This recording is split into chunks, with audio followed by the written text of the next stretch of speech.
Salut, c'est Néo. Si vous me connaissez pas, je vis des business en ligne. Là, je suis en France. Je vis en Espagne. Et j'ai prévu aussi de commencer à vivre petit à petit en Thaïlande.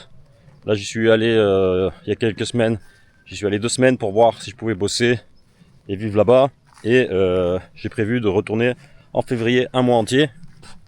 Donc pour voir si j'arrive à vraiment avoir une vraie routine. Et il y a un truc là, depuis que je suis en France, j'arrête pas de picoler, en fait, de boire du vin le soir en famille. Et voilà, 3 à 4 verres de vin. Après, des fois aussi la liqueur, s'il y a par exemple mon frère, etc. Après, avec les discussions d'alcooliques à la fin.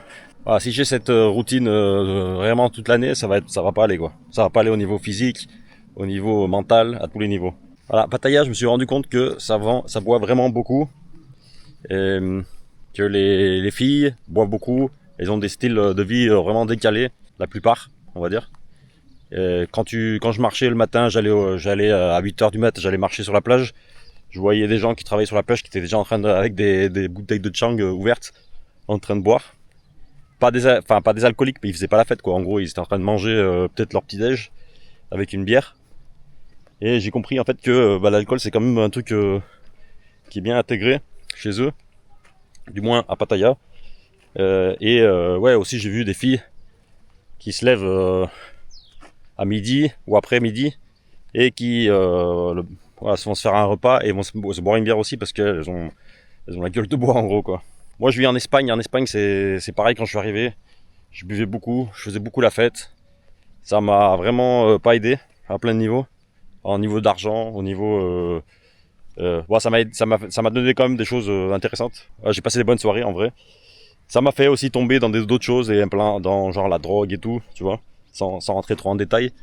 En Espagne, les drogues, par exemple, c'est très populaire et c'est pas vraiment mal vu, en vrai. Donc c'est un truc, moi je suis assez influençable par l'environnement. Et voilà, en Espagne j'ai réussi quand même à sortir de ça. Et mais voilà, ça a été quelque chose d'assez radical. Moi j'ai arrêté de sortir directement, en fait, parce que je sais que si je sors, ça peut partir en couille. Et l'année dernière, je suis quand même sorti, j'ai travaillé la nuit, j'ai fait des concerts et tout, et je me suis bourré la gueule, sans trop tomber, mais je suis quand même tombé, hein, genre en Galice. Je suis tombé parce que là-bas c'est vraiment des toughers. Et voilà, j'ai passé une bonne soirée, en vrai. Voilà, vu que c'est un soir, c'est pas grave. Le problème c'est ça, c'est que voilà, en Thaïlande, j'ai vraiment l'impression que ça va être plus difficile, surtout quand je vais arriver, en fait, parce que ça va être une manière pour moi de rencontrer des gens, de m'amuser aussi. C'est un piège aussi au niveau du budget. J'ai bien vu que c'est ce qui fait, c'est une des choses qui fait monter le plus le budget. Tu peux avoir des bières à 100 bahts et après tu vas en boîte et la bière elle vaut 300 bahts. Donc ça vaut vite. Si t'invites des filles, quand moi je suis bourré, je commence à inviter. Il y a une soirée, j'ai même invité le mec du bar. Tu sais, j'étais tellement, j'étais pas vraiment bourré, mais j'étais tellement euphorique, content, que après je suis un peu trop sympa. Je sais que moi que l'alcool c'est pas bon. Là je vois que par exemple je dors pas bien. J'ai l'impression que quand je décuve, je me réveille. Et voilà, c'est pas bon pour plein de choses, pour au niveau physique. Si tu veux perdre du poids, c'est pas bon. Si tu veux faire du sport, c'est pas bon. Si tu veux travailler dans tes business, c'est pas bon. Voilà, le seul truc qui est bien, c'est vraiment au niveau social, si tout le monde picole, tu vas vite t'intégrer. Mais bon, donc il faudra vraiment que j'arrive à avoir une routine et à pas faire ça tous les soirs. Là, quand je suis allé, j'ai fait un peu ça tous les soirs, en vrai. Mais j'ai quand même réussi à bosser.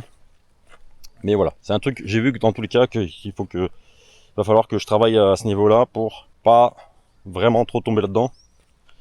Vu que je suis influençable par l'environnement. En fait, il faudra juste que j'arrive à avoir une routine, à avoir des habitudes. Tout con, genre je sors que le vendredi, par exemple. En vrai, on verra bien sur place parce que ça se peut que ça soit plus difficile, mais on verra. Peut-être qu'avoir un budget, c'est ce qui va peut-être le plus m'aider. En Espagne, c'est un truc qui m'a aidé aussi. Quand j'ai vu l'argent que j'ai dépensé là-dedans, je me suis dit bon, va falloir limiter ça. Donc voilà, ce que moi j'envisage, c'est quand même de séparer, de faire la règle des 80 à 20%, quoi. il va falloir que j'ai 80% du temps que je suis bien, que je fais tout ce qu'il faut faire, que j'ai une vie saine, et après 20% de d'alcool, de faire n'importe quoi, dormir mal, etc. C'est peut-être ce qui va marcher, on verra. J'y ai pensé justement parce que là je bois pas mal de vin et j'aime bien ça, voilà, du vin avec du camembert, c'est trop bien. En Thaïlande, je vais pas boire de vin, ça c'est sûr. Donc une petite question pour ceux qui suivent, est-ce que vous avez vous des problèmes avec ça? J'ai vu qu'il y a pas mal de gens à Pattaya qui arrivent à sortir sans boire. Et je trouve ça bien, sauf que moi, sortir sans boire, c'est un peu difficile. Ça perd un peu de l'intérêt en fait. Euh, je peux le faire, mais comme un challenge, mais c'est pas, je pense pas que je vais kiffer en fait. Voilà. Donc si vous avez de l'expérience là-dedans, dites-le moi dans les commentaires, likez la vidéo et on se voit dans une prochaine. À plus, ciao.